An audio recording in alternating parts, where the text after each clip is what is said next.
وبدن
dhalinyarada fanaaniinta iyo bahda saxaafadda waxaan ku salaamayaa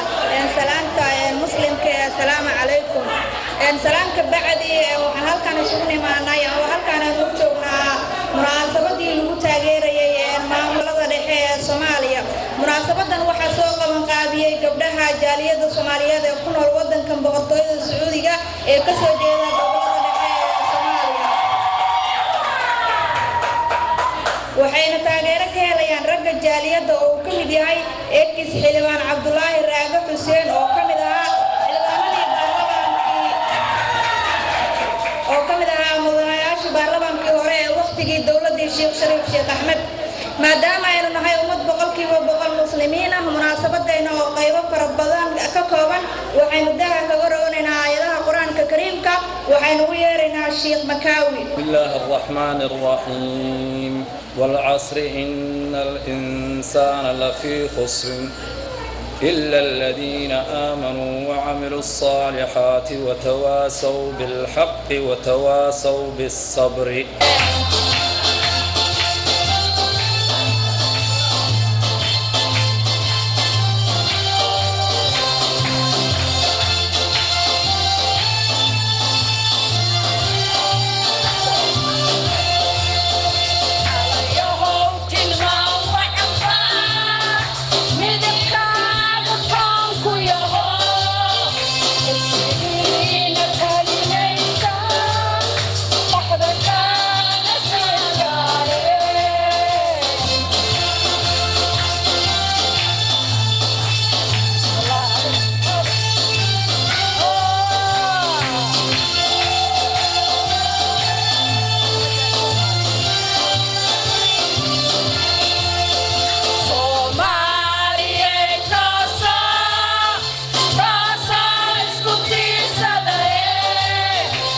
Bakina tagdarane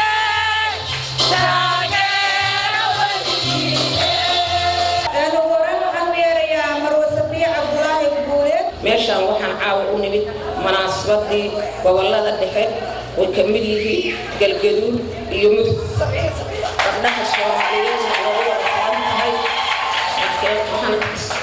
galgaduud iyo mudug ayaan u nimid inaan taageerno walaalahaya shaqada ku hawlan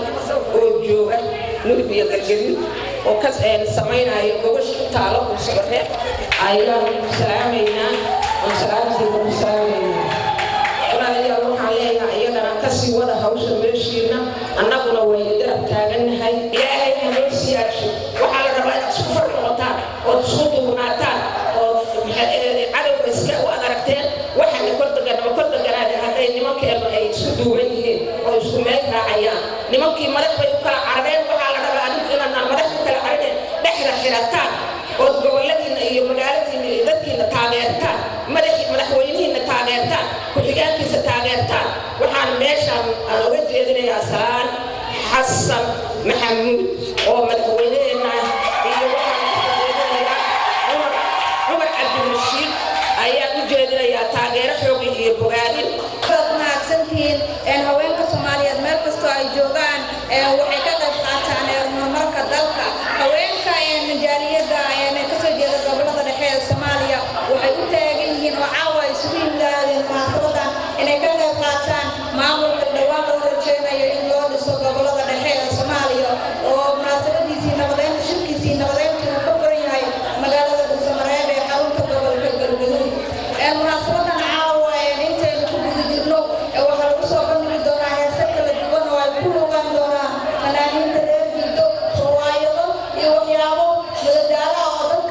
doono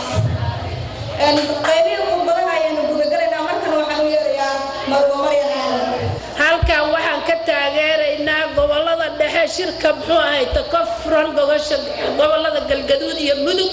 waxaan leenahay dawladii ka soo baxda halkaas kii dalka iyo dadka iyo diinta anfacda allaha ka dhig haddaan nahay jaaliyadda waxaan u rajaynaynaa guul iyo barwaaqo iyo nabad halkaa ilaahay inuu ka keeno annaguna waa taageersanahay waxaan leeyahay isku duubnaada dalka hala nabadeeyo dadka abaartaa laga saaro colaadaha laga saaro dalka iyo dadka loo hiliyo iyo diinta kala qayqaybi wax ma tarto soomaaliya ha loo hiliyo ha laga saaro muxuu ahay tajiidaalka colaada dhibaatada ha laga saaro annaguna haddaan nahay gabdhaha soomaaliyeed oo jaaliyadda dibadda nabadan taageeraynaa colaad ma rabno ayaan galeecinaa fanaaniinta halkan wacdaraha ka muujin doona waxaa ka mid ah fanaanka weyn ee Mustafa Sheekh Aadan oo ku magac dheer nabada naasna nuugane iyo fanaanada kale oo cod ka baxsan oo bilsamaadka aad ku xasuusan doontaan sidee qosna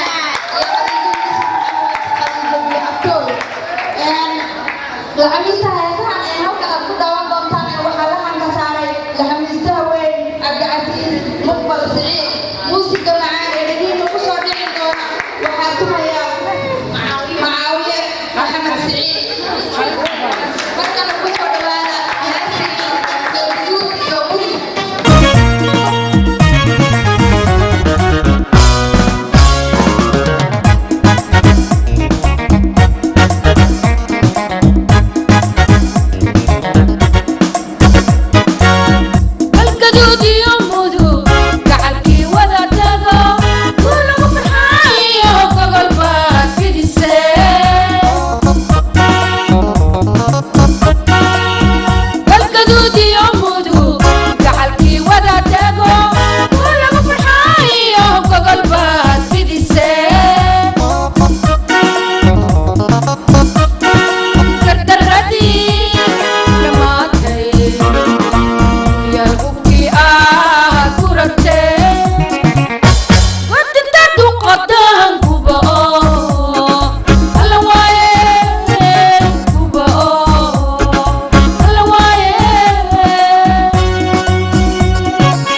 xafladan iyo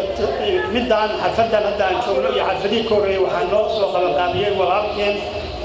xildhibaan ekis cabdullaahi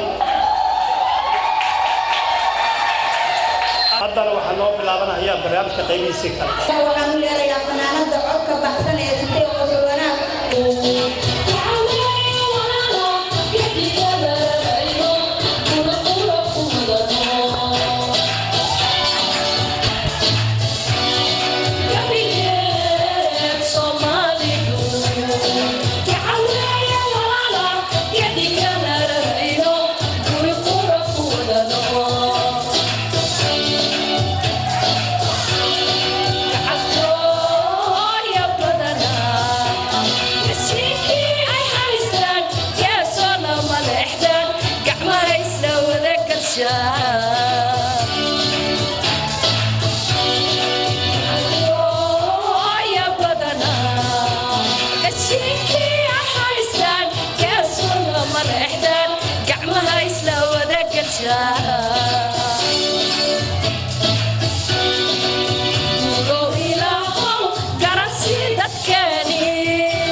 shirki horena waan ku taageeray kanna taageeraanu ku samaynaynaa waxaanu rabnaa inaan safoor galaynaa ilaahayna waxaan uga baryaynaa inuu shirkaasi u najaxo wax alla wixii ka soo horjeedana ilaahay dadka ka qabto wixii xaasidana ilaahay naga qabto maxaa yeelay gobollada dhexe haddii ay hagaagaan soomaaliya way hagaagi maanta geelku joogtay dhulbaa loogu leeyahay gaariya islaam laga tegiyo garabsi weeyaan sirta la isla wada gaadaya waa gurya baar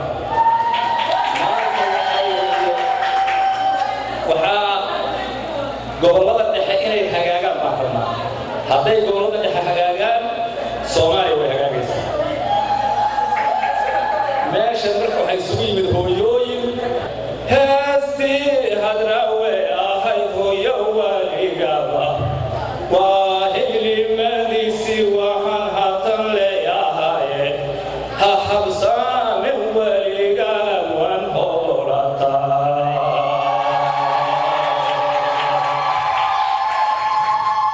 abaan hore wuxuu yidhi haddaan hadalka soo qaato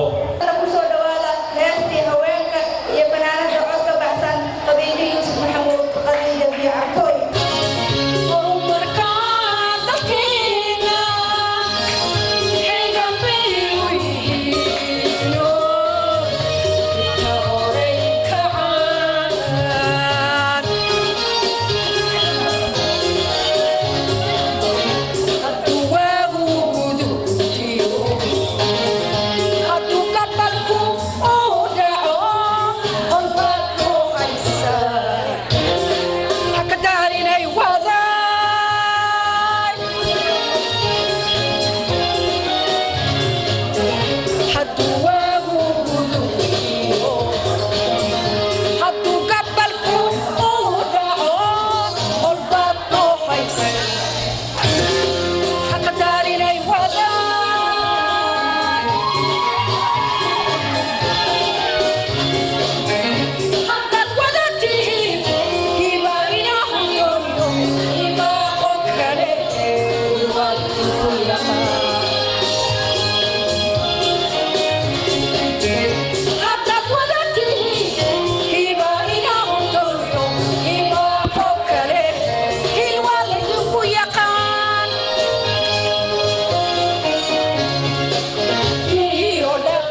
sideyn inay wataan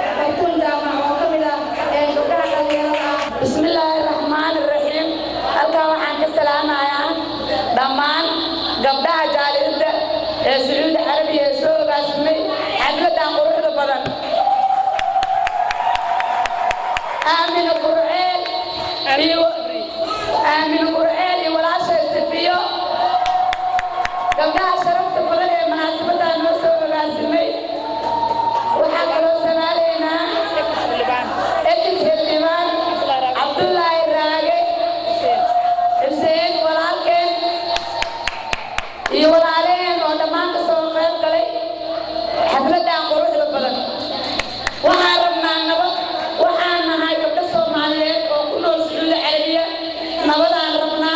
دولة وسلامينا وحاربنا قاسة الدولة إلى تعجرته مدو إيقل قدود waxaan u yeerayaa madiina falfaliir oo ka mid ah haweenka jaaliyadda ee ka soo jeeda gobolada dhexe maaragtay madaxda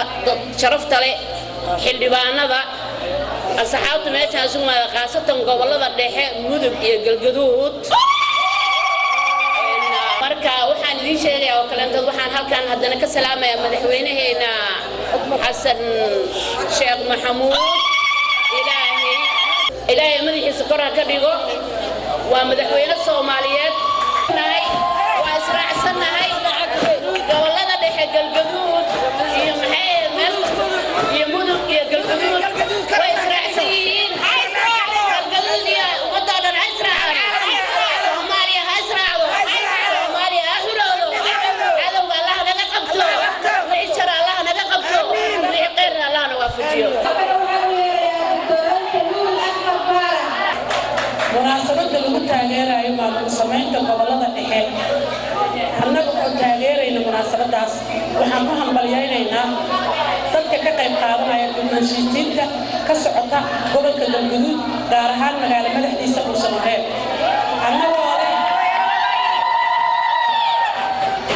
annagoo leh heshiiskaas insha Allah wuxuu dhammaan doonaa guul waana garab taaganahay waxaan rajaynaynaa in ay ka soo baxaan waxyaabo taabagala oo anfaca gobolada dhexe insha Allah tacaala iyo Soomaali weyn guud ahaanba shirkaas ka jira Dhuusamareeb wuxuu ku gobol xaali doonaa maamul samaynta gobolada dhexe dib u heshiisiinta kadib kaas oo ka dhici doona magaalada Cadaado ee caasimadda maamulka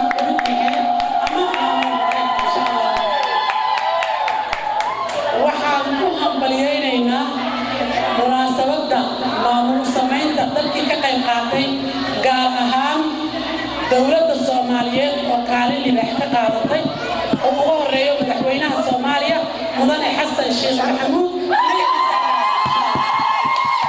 iyo ra'iisul wasaaraha Soomaaliya mudane Cabdirashiid Cali Sharmaarke iyo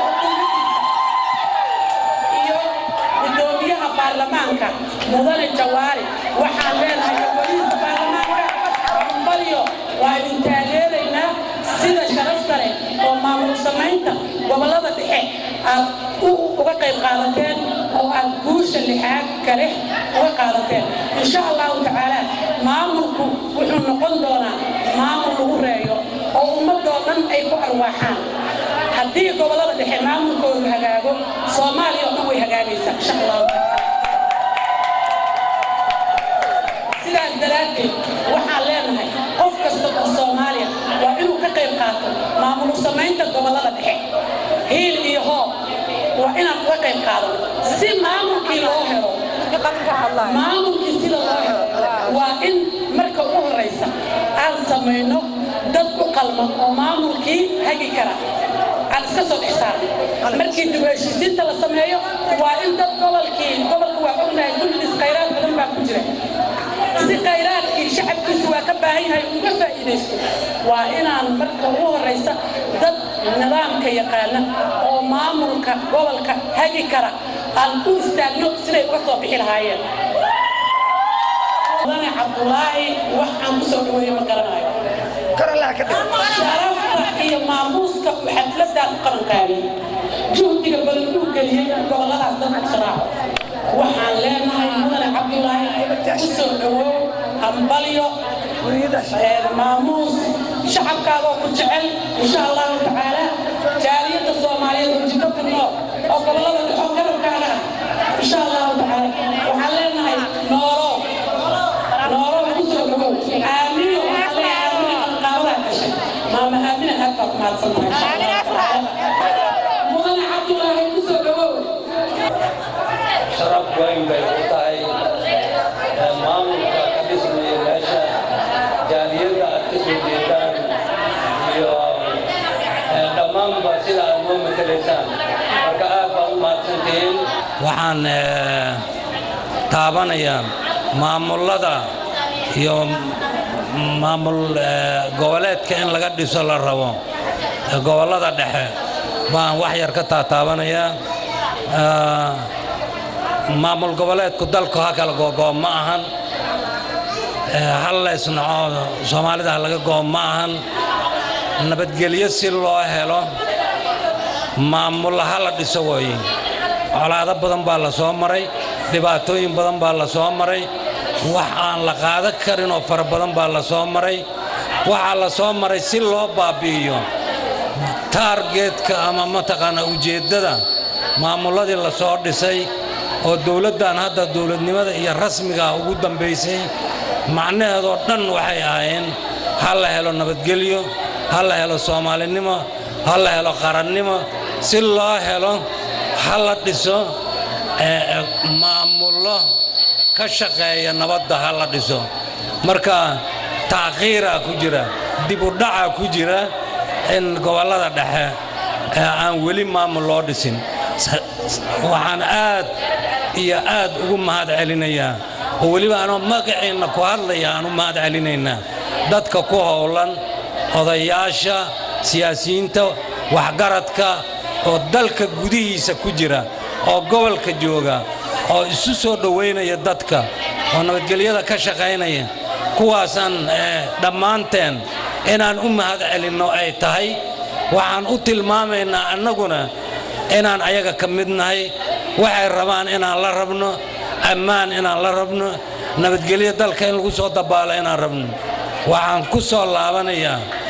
gabdhaha Soomaaliyeed meel kastaba ha joogeen wax gaarayaan ayaga ugu badan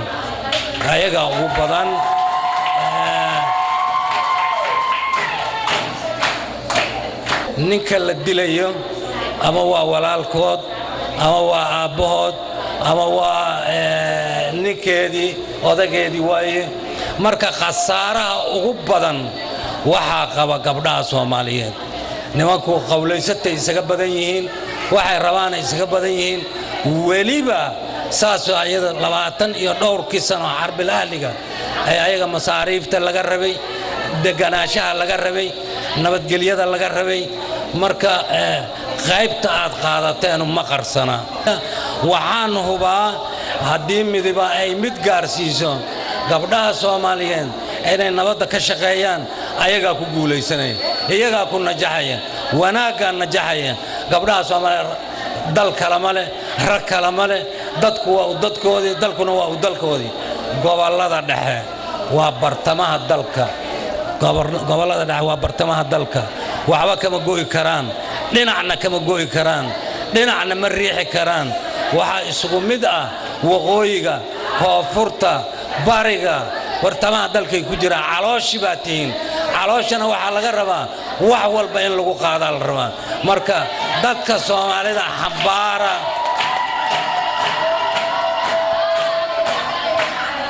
dadka Soomaalida xambaara mideeya midnimadooda ka shaqeeya adikana istisaamaha raggeena wixii qalad galay saamaha nabadgelyadana ka shaqeeya waxa soo haray xafladan quruxda badan iyo isu soo ururka aad caruurtiini iyo mataqaana odayaashiina saacadan ka soo tagteen waxaan idin leeyahay joogteeya inta hooga harinina